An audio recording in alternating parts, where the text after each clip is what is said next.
अस्सलाम वालेकुम guys, welcome to Ilmi Jazeera. आज की इस वीडियो में मैं आपको बताऊंगा कि कॉन्सेप्ट यूनिवर्सिटी के अंडर आप पंजाब वर्कर्स वेलफेयर फ़ंड के लिए कैसे अप्लाई कर सकते हैं और इसकी एलिजिबिलिटी क्या होती है, ये कौन कौन से एक्सपेंसेस को कवर कर रहा है, कौन कौन से प्रोग्राम्स में कवर कर रहा है और कौन कौन से कैंपसेस में ये ऑफ़र किया जा रहा है और इसका अप्लाई प्रोसेस विद डॉक्यूमेंट्स क्या होगा।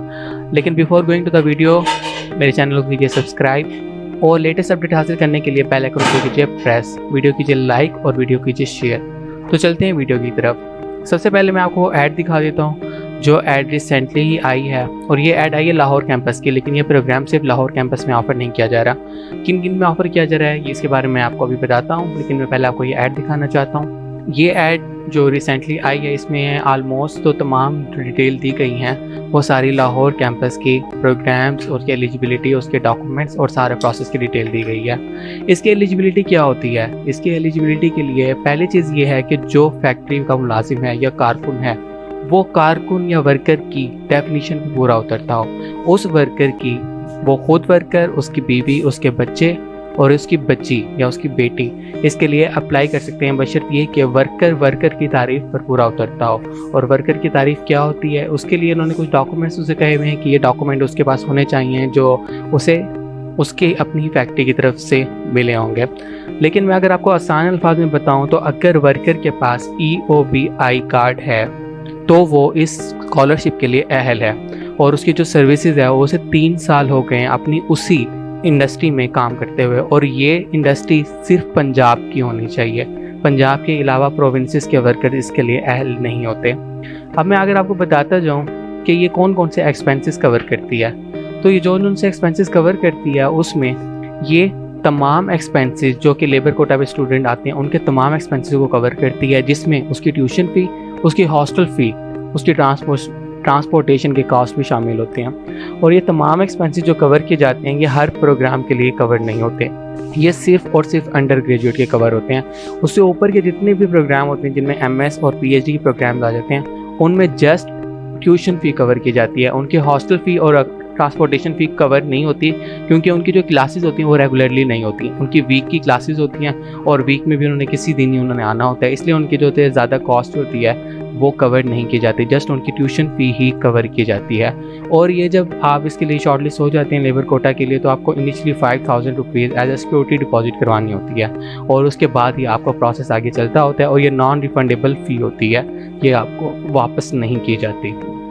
ये स्कॉलरशिप कब तक जारी रहता है? आपके 8 सेमेस्टर तक, या फिर मैक्सिमम ड्यूरेशन जितना भी है आपके प्रोग्राम का उस तक जारी रहता है। मोस्टली मैक्सिमम ड्यूरेशन या तो 10 सेमेस्टर्स होते हैं या 8 सेमेस्टर्स होते हैं, वहाँ तक ये प्रोग्राम जो होता है, ये स्कॉलरशिप जो होता है जारी रहता है। और ये स्कॉलरशिप स्टॉप भी हो सकता है, और ये कब होता है? जब आप किसी भी प्रोग्राम या सेमेस्टर या कोर्स में डिटेन हो जाते हैं, तो उस सेमेस्टर के ड्यूज़ स्टूडेंट को खुद जमा करवानी होते हैं। इदारा या लेबर ऑफिस जो होता है उसके ड्यूज़ जमा करवाने का पाबंद नहीं होता। अब देख लेते हैं कौन कौन से प्रोग्राम के लिए ऑफ़र हो रहा है। अंडर ग्रेजुएट प्रोग्राम में ये ऑफ़र किया जाता है, मास्टर प्रोग्राम में ऑफ़र किया जाता है, PhD प्रोग्राम्स के लिए भी ऑफ़र किया जाता है, लेकिन ये तमाम एक्सपेंसेस सिर्फ अंडर ग्रेजुएट के उठाता है। मास्टर प्रोग्राम और PhD प्रोग्राम में ये जस्ट ट्यूशन फ़ी को कवर करता है, हॉस्टल एक्सपेंसेस या ट्रांसपोर्टेशन एक्सपेंसेस को कवर नहीं करता होता।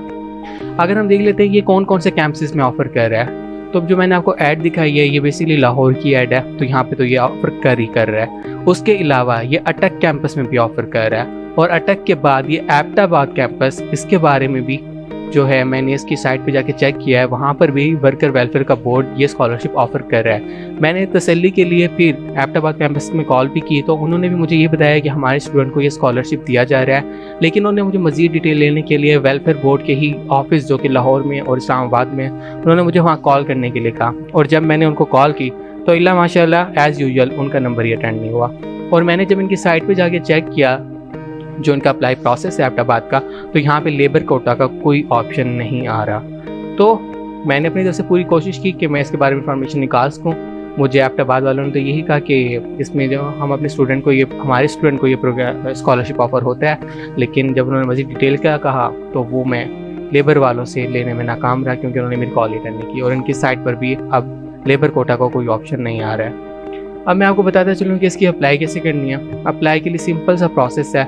इसके अलावा आप पंजाब वर्कर वेलफेयर बोर्ड पर की जो साइट है उस पर जाकर भी इसका अप्लाई कर सकते हैं। इसके बारे में मैंने कंप्लीट जो थी एक गाइडलाइन वो आपको प्रोवाइड की थी कि अगर आप वैसे ही वर्कर वेलफेयर फंड किसी भी प्रोग्राम के लिए ऑफर कर रहे हैं, आप अप्लाई करना चाहते हैं, तो आप उस पर जाकर इस तरह से अप्लाई कर सकते हैं। जो मैंने वीडियो इसका लिंक मैं आपसे शेयर कर दूंगा और ये आप उसमें देख सकते हैं। लेकिन अगर आप कॉमसेट यूनिवर्सिटी के अंडर अप्लाई कर रहे हैं तो उसके लिए आपको ज़्यादा परेशान होने की ज़रूरत नहीं है। जब आप कॉमसेट यूनिवर्सिटी का अप्लाई प्रोसेस कर रहे होंगे तो उसकी अप्लाई प्रोसेस के दौरान ही आपसे लेबर कोटा का ऑप्शन मांगा जाता है। अगर आप लेबर कोटा के लिए अप्लाई कर रहे हैं, आप simply apply for labour quota कर देंगे।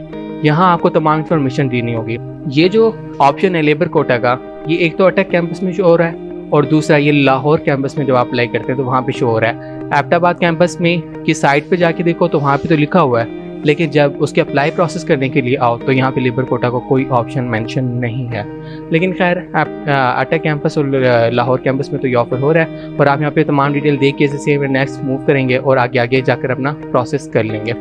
लेकिन यहाँ पे एक इम्पॉर्टेंट और बात आपको बताने वाली है, वो ये कि ये प्रोसेस कंप्लीट होने के बाद आपको अपने डॉक्यूमेंट्स वो ऑफिस में जो कॉमसेट यूनिवर्सिटी का जिसमें भी आप अप्लाई करें, लाहौर में अप्लाई करें, अटक में अप्लाई करें, जहाँ पर भी आप अप्लाई करें, तो वहाँ पे ऑफिस में कुछ डॉक्यूमेंट्स आपको बजरिया कोरियर मुकर्रर तारीख से पहले आपने जमा करवाने हैं। और वो डॉक्यूमेंट कौन से हैं? 6 डॉक्यूमेंट मेंशन है। एक कारकुन का शनाख्ती कार्ड, दूसरा कारकुन का तकर्रुरनामा, अपॉइंटमेंट लेटर मतलब है, और उसके बाद जो स्टूडेंट अप्लाई कर रहा है उसका CNSE या उसका बी फॉर्म भी हो सकता है, और उसके बाद जो EOBA सर्टिफिकेट होता है, उसके बाद रजिस्ट्रेशन सर्टिफिकेट होता है इंडस्ट्री का, उसके बाद अगर कोई मातूरी या पेंशन की जो वसूली या डेथ ग्रांट की जो सबूत होता है वो अगर कोई है तो वो भी देना होता है। और ये आपने कब तक जमा करवाना है? जो लाहौर कैंपस में आपने 27 जुलाई 2022 से पहले ये तमाम डॉक्यूमेंट सेंड करने हैं और इस प्रोसेस को कंप्लीट करना है। ये कॉमसेट में डिफरेंट कैंपसेस में अप्लाई करने की डेट्स जो होती हैं वो डिफरेंट होती हैं। सबसे पहली जो डेट है वो लाहौर की है और वो 27 जुलाई है। उसके बाद अटक कैंपस की अप्लाई और बाकी कैंपसेस की अप्लाई इसके बाद होती है। लेकिन आई रिकमेंड कि आप जल्द से जल्द ये प्रोसेस कंप्लीट कर लें। ये थी आज की वीडियो। मैंने अपनी तरफ से पूरी कोशिश की मैं हर पॉइंट पर एक्सप्लेन करूँ। मेरी कोई बात समझ ना आई हो तो कमेंट में ज़रूर पूछेगा और मेरे चैनल कीजिए सब्सक्राइब और देखते रहिए इल्मी जज़ीरा। Thank you.